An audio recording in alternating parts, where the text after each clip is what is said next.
nakarang operation lang dito rin. Naka-oil na rin namin halos dito. Pero wala talagang ano, hindi sila nadadala. Alright. Kumbaga medyo matigas na talaga. Oo, matigas na. Matigas na ang ulo. Ang dami oh. Walang mga driver na lumalabas mga puro. Natanong natin ang ano pala dito. Ay, bukas yung sasakyan. Ano, parang mga estudyante daw to. Abiso rito sir, walang pa-parking dito sa kanila. Nandito ka, inabot ka. Kaya hindi na kasi kailangan no parking both side. Kaya clear natin tong area na to para lumuwag yung dami ng traffic rito. Puro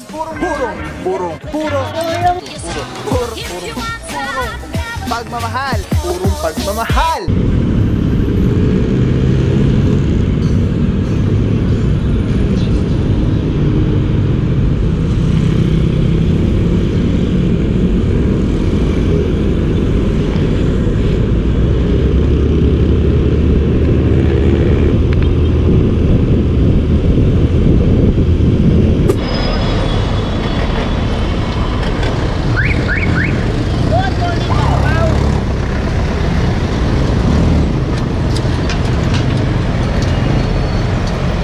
What's up guys, Papa Pao here. Purong pagmamahal, lungsod Quezon, natin puting Mayora, Mayor Joy Belmonte, Vice Mayor Gian Soto. Tuloy-tuloy yung pagbabago, TPMD, Tigas Ipagaling sa Jackson Cadenas.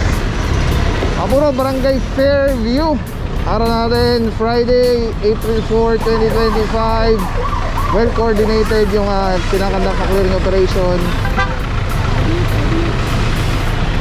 Okay, mapuro mayroong mga naabutan dito sa galing tayong Dahlia Street. And dito si Officer Alvaro and Officer De Guzman. Meron ditong dalawang sasakyan, SUV and van, closed van. Oras sa 5 minuto. After 5 minutes, subject for impound. Dito naman, ito marami-rami. SUV, sedan, kabilaan na to, double parking na sila. Officer De La Rama, morning sir. Good morning sir. Morning bossing. Dito rin si Officer Rugay, Mr. Good Guy. Mga puro, inorasan lahat, 5 minuto. Hinihintay lang lumabas yung mga driver para matikita na lang po sila. Dahil pag walang driver na lumabas, matotow yung alasakyan.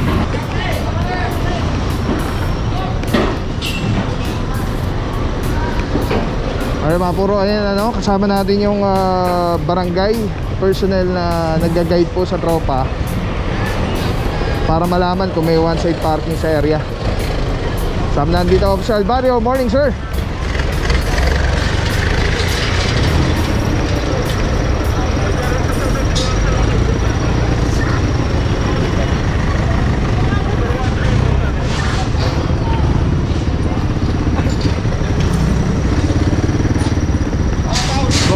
Morning. Wala pa eh. Next time.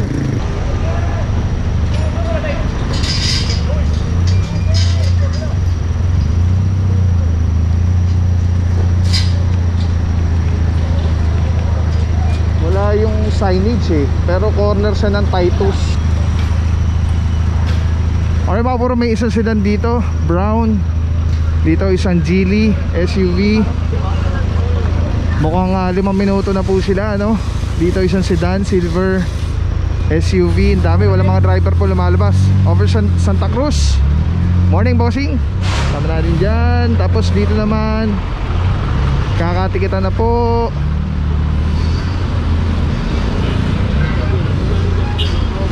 Eto mga puro, may driver na yung close van. Sama natin si Officer De Guzman. Abiso rito sir, walang pa-parking dito sa kanila. Nandito ka, inabot ka. Kaya hindi na kasi kailangan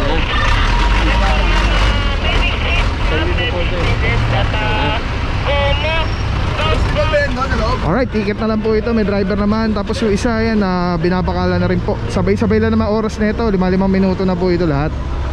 Isang crosswind.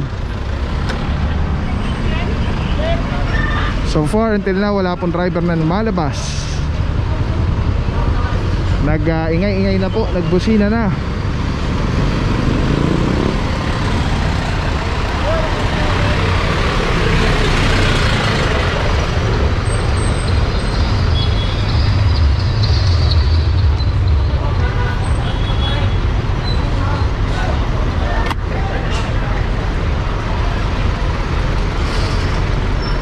dito, kinakabit na po.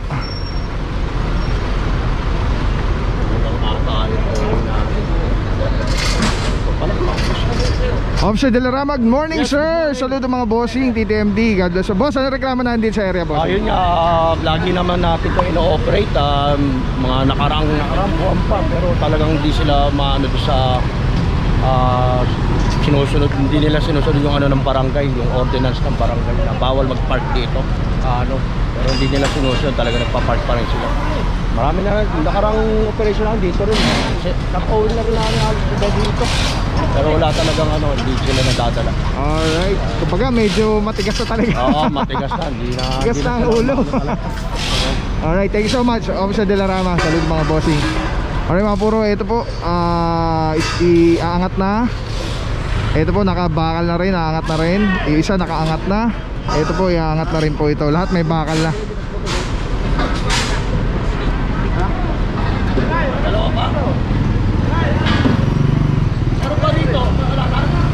Rolex may Rolex. Ayun, Rolex Street pala. Mahal. Yan, thank you so much, Officer Santa Cruz. Nahanap ko kasi walang signage eh. Walang yung street sign. Alright mga puro, nadala na po yung isa. Diretso Tumana Marikina, iwanan na yung impounding notice. Ayun, nasa sa floor yung impounding notice. Tapos doon na isa-settle, kailangan nila isettle na with regards sa towing fee and violation na na-commit nila. Doon po sa Tumana Marikina na po yan. Driver na lumalabas? Kaya pala.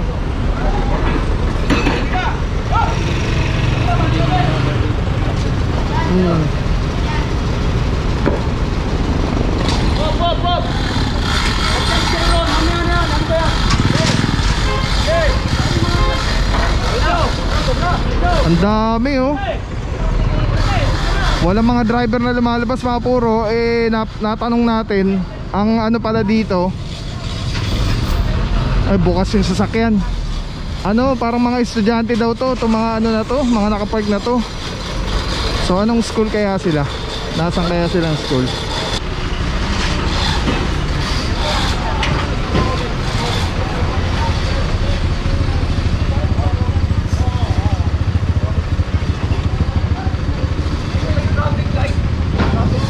Okay mga puro, yung crosswind dito nakataw na po.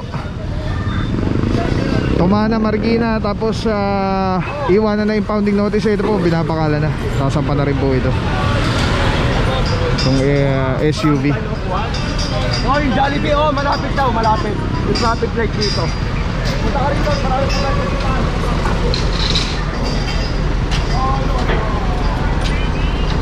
Ayun mga puro, may nakita na ako, estudyante nga. Ayun, hawak na yung impounding notice. Estudyante nga rin mga mga may-ari ng sasakyan. Kaya pala walang mga naglalabasan.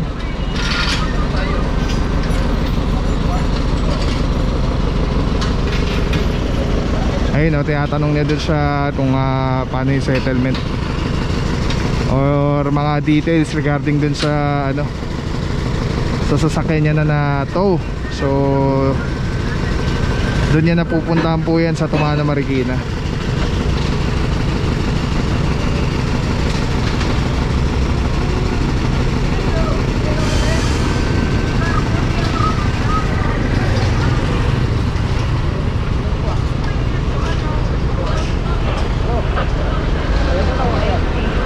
Grabe yung operation na dito mga puro, ang bilis lang kasi wala mga driver lahat eh. Morning bossing.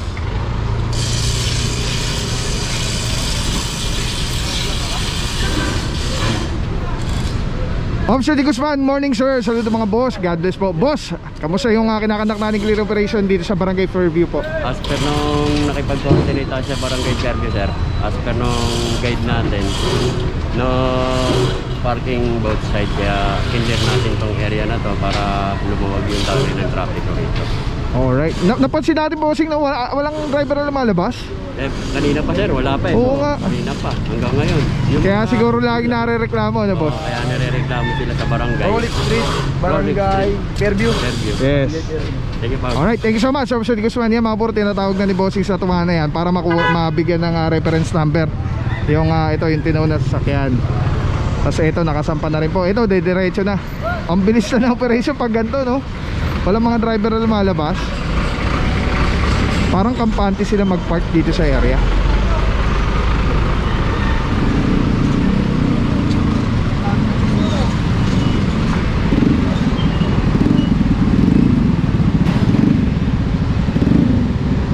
Alam nyo ba, may natural sanitizer, panghangin, pangtubig, pangpagkain, skincare, at pet care. Ang tawag dito ay Ozonizer 2C. Tested ng Department of Science and Technology. O-on lang natin, 30 minutes po yan. Pag natapos, bibigyan kayo ng napakataas na oxygen level. pH level nito ay 7.3.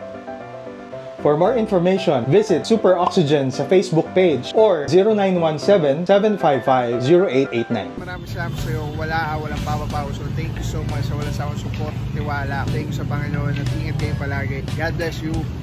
Purong pagmamahal. Thank you so much. God bless.